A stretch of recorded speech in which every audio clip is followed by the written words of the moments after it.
of conceptual and operational variables, independent and dependent variables. So what we're going to do now is we're going to have you read a couple exercises and see if you can identify the conceptual and operational variables of interest. So pause the video for a second, read the scenario here, and see if, number one, you can identify the conceptual, independent, and dependent variables. So again, pause for a minute, read it, and then unpause it, and then see if you get the right answer.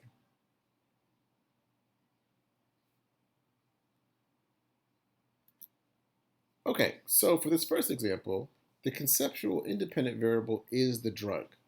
So we're interested in seeing the effects of the drug on the conceptual dependent variable, which is, jet lag. You want to see, does the drug have an impact on how quickly people recover from jet lag? Those are the broad conceptual variables that you're interested in. Now take a moment, again, pause it again, and think about what are the operational independent and dependent variables. So how do they, in the study, how do they take those conceptual variables and measure it or manipulate it? Again, the independent variable is being manipulated, the dependent variable is being measured. So how do they either measure or manipulate those conceptual variables in their study? So again, take a second, think about your answer, write it down, then we'll move forward. Okay, so for this example, the operational independent variable was they gave half the people a pill and the other half got a placebo. So they manipulated whether they got exposed to the actual pill or they got exposed to a placebo. And then for the operational dependent variable, they measured how sleepy and disoriented the people felt 6 hours later, right? So again, the operational dependent variable is looking at if they felt sleepy or disoriented, to what degree, based upon whether they got the actual pill or whether they got a placebo. All right, so if you want to think about it in terms of conceptual level, operational level, the drug, we're interested on a conceptual level of the effect of the drug on jet lag. On the operational level, we now manipulated the drug by giving them either the drug or placebo, and then we measured recovery from jet lag by asking them to report how sleepy and disoriented they felt. So my advice is, when you're given these kind of scenarios, I would draw these 4 options out and then just write in the correct answers based upon this. I think it makes it a little bit easier. And I would say, if you're stuck on where to start, I would start at the operational independent variable. So where it says placebo versus pill, identify what's being manipulated. And then you can figure out, okay, so they manipulated the placebo versus the pill. So what is that actually getting at? It's getting at the drug. So that helps you figure out the conceptual independent variable. Then you can say, all right, they gave them the placebo or the pill. What was that having an effect on, right? So look at the effect of the placebo and the pill on sleepiness and disorientation. So that then must be our operational dependent variable. And then you can say to yourself, all right, if sleepiness and disorientation is my operational dependent variable, what is that measuring? And then you can kind of figure, all right, that's measuring how they're responding to jet lag. And that tells you what your conceptual dependent variable is. So if you get stuck on these, my advice would be to start with the operational independent variable. Figure out what that is, figure out what they're manipulating in the study, and then work your way backwards from there. And you can figure out the other 3 more easily. All right, let's do a couple more. Again, so pause the video, read the example, write down what you think the answer is, and then when you have that written down, move forward.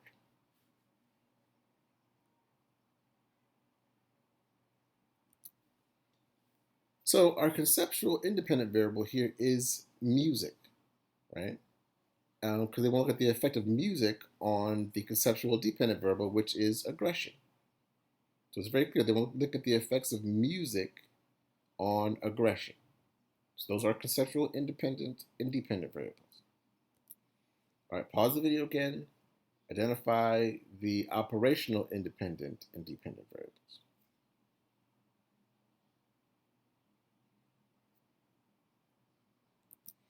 Okay, so if our conceptual independent variable was music, how do they manipulate music? They had people listen to either Metallica or Miles Davis. So Metallica is a rock band, and Miles Davis is a jazz player, right? So they're trying to see if people who are exposed to rock music with Metallica were more or less aggressive than people listen to jazz music in terms of Miles Davis, right? So again, my advice is if you get stuck, figure out this one here, the operational independent variable. What was manipulated? They manipulated the type of music they were exposed to, either they listened to Metallica or Miles Davis. Then for the operational dependent variable, they are measuring how severely people shock someone else. So they want to see if people who listen to Metallica differed in how many shocks or how severe the shocks were compared to people who listen to Miles Davis. So hopefully by now it's starting to come together a little bit. Let's do a couple more examples. So again, pause the video, read the example, figure out the conceptual independent and the conceptual dependent variables. Then unpause the video.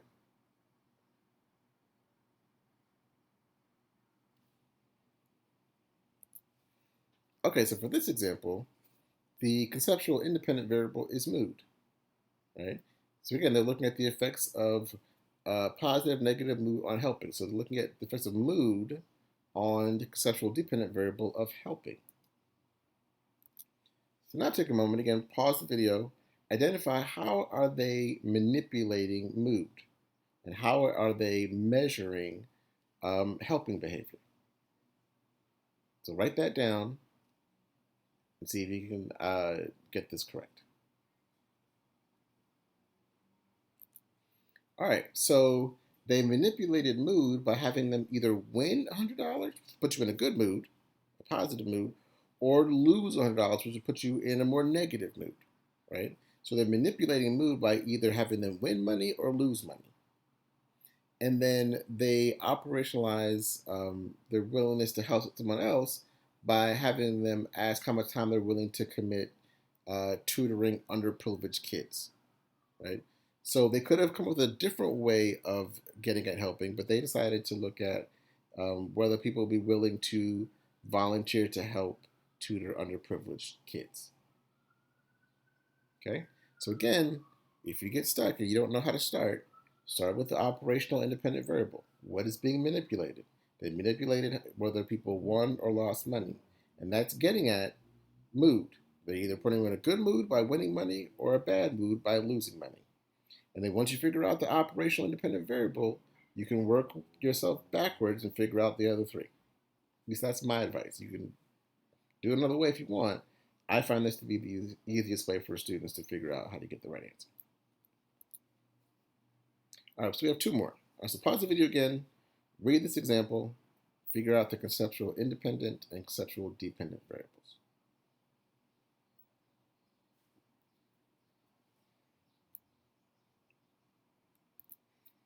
All right, so the conceptual independent variable is sleep, right?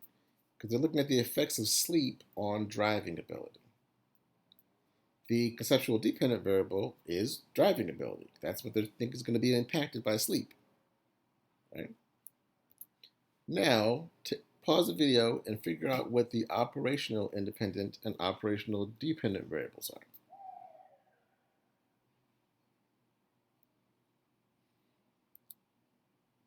So, they manipulated sleep by allowing people to have either no sleep for 48 hours or 16 hours of sleep over 48 hours.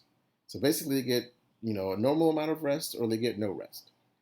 And they want to then see how that impacts number of traffic violations, right? So they're measuring the dependent variable, which is driving ability, by recording how many traffic violations they commit in a simulated game. And again, if you're not sure how to start, figure out the operational independent variable. Figure out what's being manipulated in the study. Once you figure that out, work your way backwards and figure out the other three. All right, so one more. Pause the video, read the example, and then figure out the conceptual independent and conceptual dependent variables.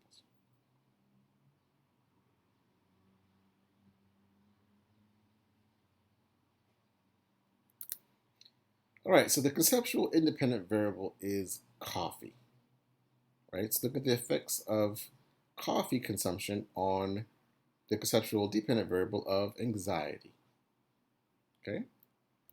Now, pause it again. Identify the operational independent and operational dependent variables.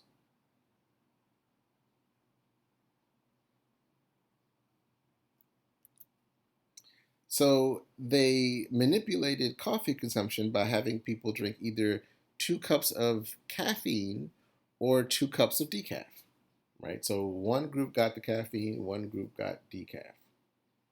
Specifically 2 cups. They could have said 4 cups or 1 cup. 4 cups probably kill people, but they decided to go with 2 cups for whatever reason.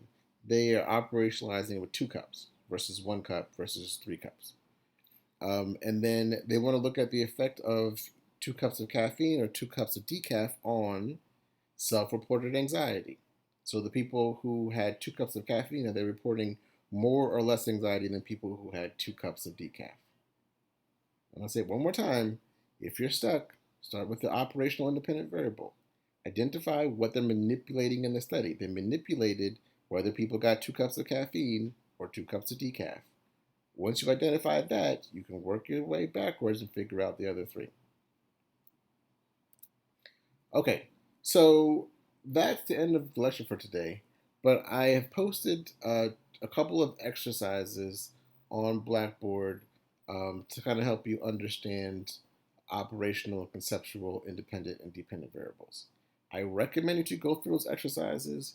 You will become much more comfortable with this concept if you do those exercises. Now, again, all the exercises are optional, but I highly recommend that you do them, especially this one, because you will see it again on the exam.